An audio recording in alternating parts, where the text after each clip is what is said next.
smash a wine bottle on the floor. It's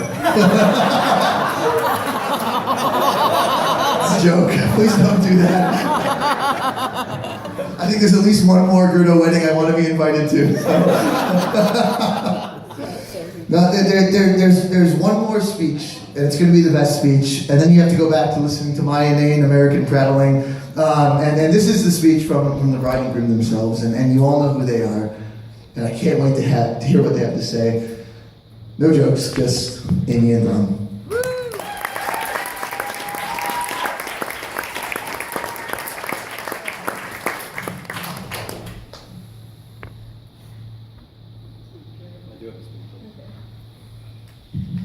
You guys wrote your speech down? Oh.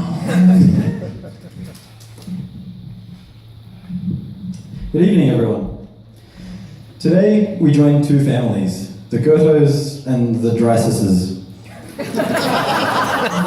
sharing in each other's traditions and cultures, Italians and Germans together at last. What could possibly go wrong? I know that traditionally it's just the groom who makes a speech at the wedding, but Amy decided, we decided,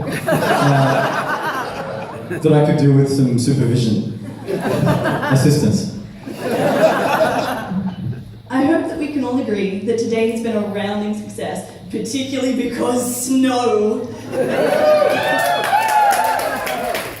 As certain members of our social circle have now proven themselves to be somewhat competent, some thank yous are in order. Firstly, thank you to Jeremy and Nora for making the trek across the pond.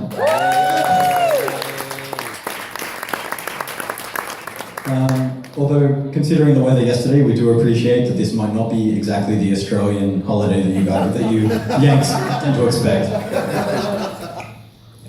I'd also like to acknowledge my grandmother Lorraine in the US, who wanted to be here today but was unable to travel. And also to my grandmother Marguerite, who's in Sydney and was also unable to attend due to illness. The many others who have travelled from less civilised parts of the country to be here with us, like Pimble. And to everyone else, thanks for traipsing, or in Naomi and my mum's case, hobbling up to the Blue Mountains in the middle of winter for us. And now for the bridal party. Once again, firstly, thank you, Jeremy. Thank you for your help in getting today happening. You're the best DJ that we could have possibly roped in without a choice. Thank you for ruthlessly sorting through everyone's dance song requests so that we have someone to shift the blame to when people don't get what they wanted. But on a more serious note, you've been one of my closest friends since I can remember, and I'm honored to have had you by my side today.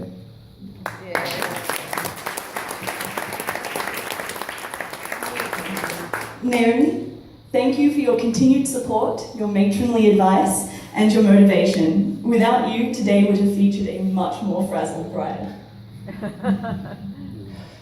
Timothy, you're the best twin brother that whiskey can buy.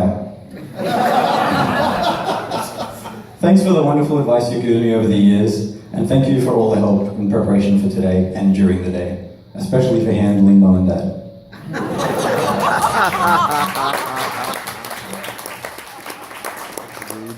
Samantha, you have truly outdone all maid of honour expectations. I am constantly awed by you, and the past 13 or so months have proven to be why.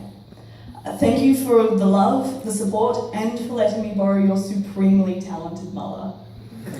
Speaking of whom, Beth, thank you for being my seamstress and poofy dress extraordinaire. This very silly dress seemed much less intimidating with you on the scenes.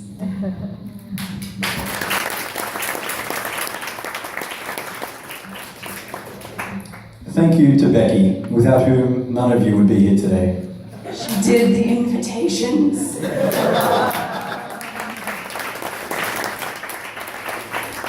And to Ben, Becky, and Catherine, thanks for the beautiful readings that we picked and you did not butcher. To our overworked gopher, Cook, thank you for all the running training leading up to today. Love you guys. To Austin, our charismatic MC, I know the night is young, but so far you've rolled a natural 20, so thank you. And finally, to our beloved parents. Thank you to all four of you for hosting our families and community today. Thank you for your support and help when it was wanted, and for the wisdom to know when it was not. Even when that wisdom was not acted upon. Mum and Dad, thanks for managing to keep this circus off the ground during what has been admittedly a particularly crazy year. Thanks for being the best parents I could almost have deserved. Most of all, thank you for not coming through with your threats to present a slideshow.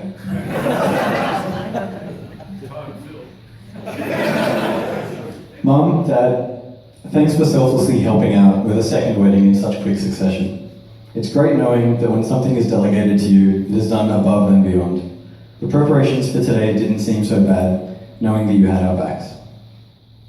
Also, in addition to politics, religion, and the Sydney housing market, planning this wedding has given us yet another thing to argue about, and for that, I will always treasure the memories of it.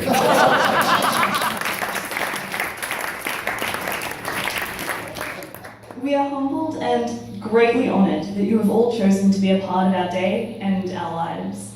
It means so much to both of us that you would come such a distance on this cold winter's night. It really illustrates that, as a great man once said, happiness can be found even in the darkest of times, if only one remembers to turn on the light. You said that?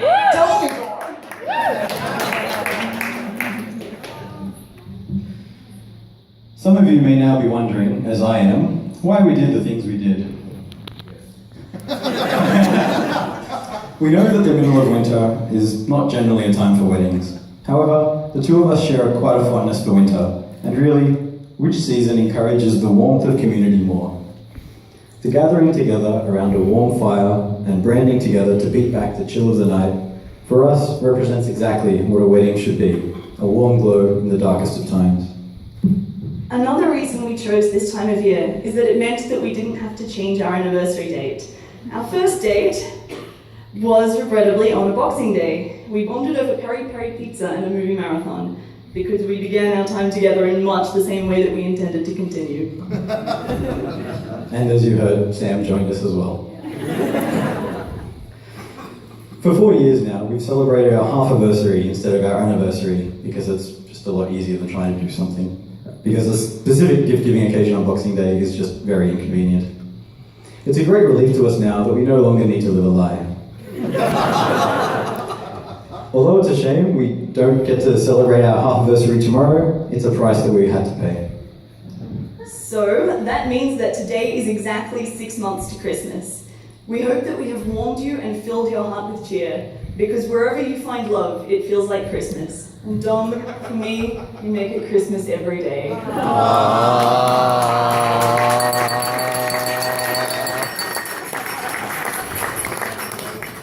And Amy, you're very punctual.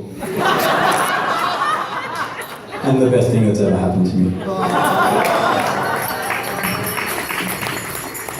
We hope that you've enjoyed the day so far and that you're all in the mood to dance.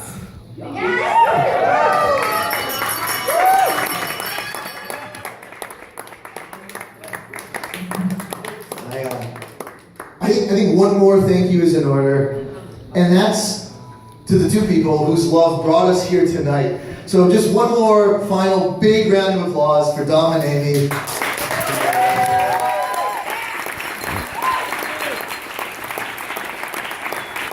Now, we've got a lot of ceremonial stuff coming up, but according to my schedule, the drinks end at the end of that. So if we can get one more round of a pouring for everyone, before we just, so we're not all left thirsty. And then we'll crack on as soon as Jeremy's ready to do the music. So drinks, music, all the ceremony.